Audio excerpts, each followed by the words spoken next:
تیسری قدر بحیثیت فلمی شاعر.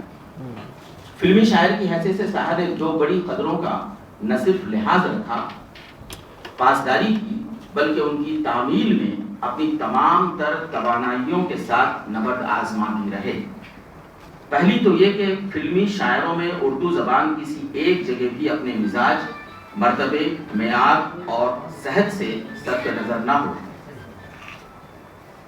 دوسرے یہ کہ جن خیالات کا اظہار کیا جائے وہ رکاکت کے زمرے میں نہ آنے پائیں، چاہے انہوں نے کسی بھی فلم کے کسی بھی منظر کی عکاسی کی ہو، بد سے بدترین ماحول ہو، خستہ سے خستہ مناظر کی عکاسی ہو، انہوں نے ایسے مناظر کی عکاسی میں بھی ادبیت کو ہاتھ سے جانے نہیں دیا ہے.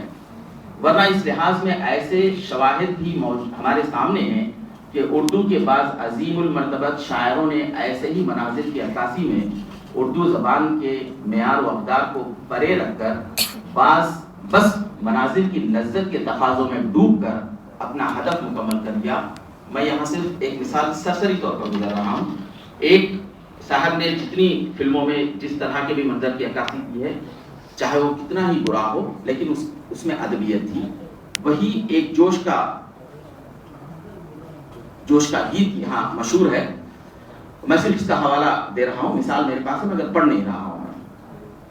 فلم انڈسٹری 99% صرف اور صرف سیٹوں اور سرمایہ کاروں کی ایسی ریس ہے جہاں جیتنے والے گھوڑوں کا بہتر سے بہتر اندازہ کرنے والے اپنا سرمایہ صرف انہی پر لگاتے ہیں جن سے ان کا مال دونا ہوتا ہے. ساحر کے یہی گیت ادبی، لسانی، سماجی، تہذیبی، مشرقی اور ہندوستانی اقدار سے مملو گیتوں کی منہ بولی قیمت دینے کے لیے تیار تھے. ساحر کی زمن میں اقدار کی تشکیل و پاسداری کے لحاظ کا یہی عالم ہے کہ ان کے گیت ادبی کلام کا درجہ رکھتے ہیں. بعض اقدار ساحر نے خود بنائے، ان کی تشکیل اور تعمیل کے مراحل میں ہونے والی کڑی سے کڑی مخالفت خود سہی، اور یہ اقدار ان سے ہی بنے، ان پر بھی ختم ہوئے. چوتھی قدر بحیثیت ترقی پسند. ساحر لدھیانوی ایک ترقی پسند شاعر و ادیب تھے. انہوں نے ترقی پسند ادیبوں اور شاعروں کے بنیادی نظریات اور ان سے وابستہ تمام ہی موضوعات پر شاعری کی ہے، لیکن اپنے معیار سے کبھی روگردانی نہیں کی، چاہے وہ کیسے حساس موضوعات کیوں نہ ہو. ان کی غیر فلمی شاعری میں تو اقدار کے لحاظ سے صرف نظر کا سوال ہی پیدا نہیں ہوتا، جبکہ فلمی شاعری جہاں ہر ایک پل ان کے لیے انسانی ذہنوں کے بنائے گئے مناظر کے تقاضوں پر دھنوں کے زیر اثر شعر کہنے تھے، ایسے نازک مراحل میں بھی ان کا کلام کسی بھی طرح کی گراوٹ کا شکار نہیں ہوا ہے. پانچویں قدر بحیثیت ہندوستانی. ساحر نے 1942 سے 1980 تک شاعری کی. میں 42 کا ہنسا یہاں اس واسطے رکھا ہوں کہ تلخیاں اسی وقت شائع ہوئی، ممکن ہے اس سے 20 سال پہلے انہوں نے شاعری شروع کی ہے. ان کی ولادت 1920 کو ہوئی اور ان کا پہلا شعری مجموعہ پریت لڑی نے 1942 میں شائع کیا جب انہوں نے فلموں میں داخلہ لیا. تب ان سے پہلے ان کا مجموعہ تلخیاں فلم سازوں میں پہنچ چکا تھا. ان کے سچے ہندوستانی ہونے اور عملاً ثابت ہونے کی صرف 3 مثالیں یہاں پیش کی جا سکتی ہیں.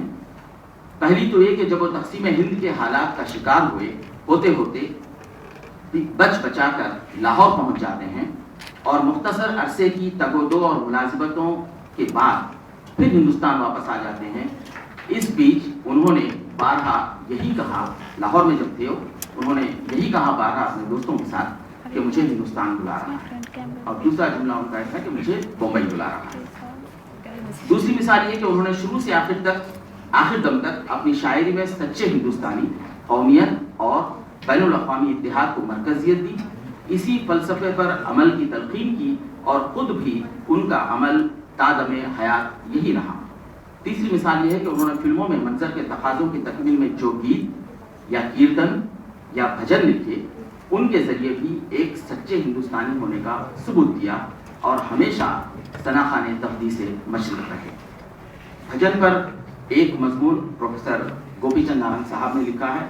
میں سمجھتا ہوں کہ یہ ساحر لدھیانوی پر بھجنوں پر پہلی اور آخری تحریر جیسے اب تک کی، جیسے ایشور اللہ تیرو نام یا پھر تو ہندو بنے گا نہ مسلمان بنے گا. چھٹی خطر ہے خضر بحیثیت نباز زماں. شاعر اپنے وقت کا نباز ہوتا ہے. وقت کی قیود سے آزاد وہ شاعر ہوتے ہیں جن کا ویژن ماورائے زمان و مکان ہوتا ہے اور جو نابغۂ عصر کہلاتے ہیں, جن کا کلام آنے والے وقتوں میں نسلوں کے تصرف میں ہوتا ہے.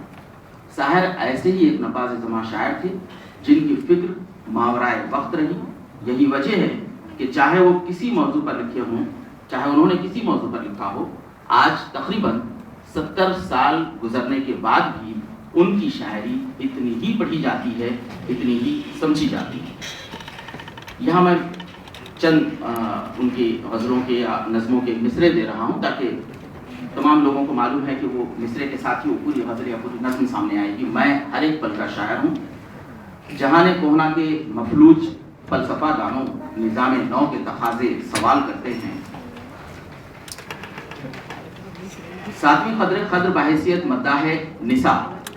ساحر لدھیانی نے عورت کے تقدس کی جو مثالیں اردو شاعری کو دی ہیں وہ ان کا ایسا عطیہ ہے جو اردو شاعری کے لیے ایک نعمت غیر مترقبہ کہی جا سکتی ہے. ان کی زندگی میں پیدائش سے لے کر ان کی موت تک صرف ایک عورت کی پرچھائی رہی اور وہ ان کی والدہ تھی. یہیں سے انہوں نے خود سے نساء کا پہلا سبق حاصل کیا اور تا دم آخر مداح نساء رہے. ساحر کا یہ انفرادی کمال ہے کہ انہوں نے مشرقی عورت کی مروجہ خطروں کی عملی پاسداری کی بلکہ اس کی نئی خطریں بھی بنائیں. اردو کے شعری ادب اور ہندوستان کے لیے عورت کی یہ خطریں ایسی رہیں کہ آج بھی جب عورت کا ذکر ہوتا ہے تو یہ خطریں فراموش نہیں ہوتی. اور یہ بھی ایک حسن اتفاق ہے کہ عالمی یوم خواتین ہم ساحر کے یوم پیدائش پر ہی مناتے ہیں. ساحر نے چاہے عورت کے کسی روپ پر لکھا ہو, قلم توڑ کر لکھا ہے, چاہے وہ ماں ہو, بہن ہو, بیٹی ہو, محبوب ہو, صنف پرستش ہو یا کہ جن سے بازار. مثالیں 3-4 میں یہاں دے رہا ہوں مصروں کی شکل میں. میں تیری ماں ہوں, میرا قرض چکانا ہوگا, میری بربادی کے ضامن اگر آباد رہے, میں تجھے دودھ نہ بخشوں گی تجھے یاد رہے. بابل کی دعائیں لیتی جا, جا تجھ کو سکھی سنسار ملے. سیتا بھی جہاں سکھ پا نہ سکی تو اس دھرتی کی ناری ہے. اب تو ایک بھٹکی ہرنی ہے اور مرد کی آنکھ شکاری ہے.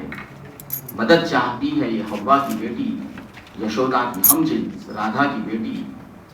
عورت سے متعلق ان کے اقدار کا یہ عالم تھا کہ انہوں نے چکلے کی اور چکلے جیسی عملی و فکری شکل بھی دیکھی, مگر کبھی انہوں نے اپنے آپ کو اس میں نہ ضم کیا نہ خم کیا, بلکہ اس لفظ میں ڈوب کر فکر کے وہ شاہکار لے آئے جو آج بھی آپ اپنی مثال ہیں.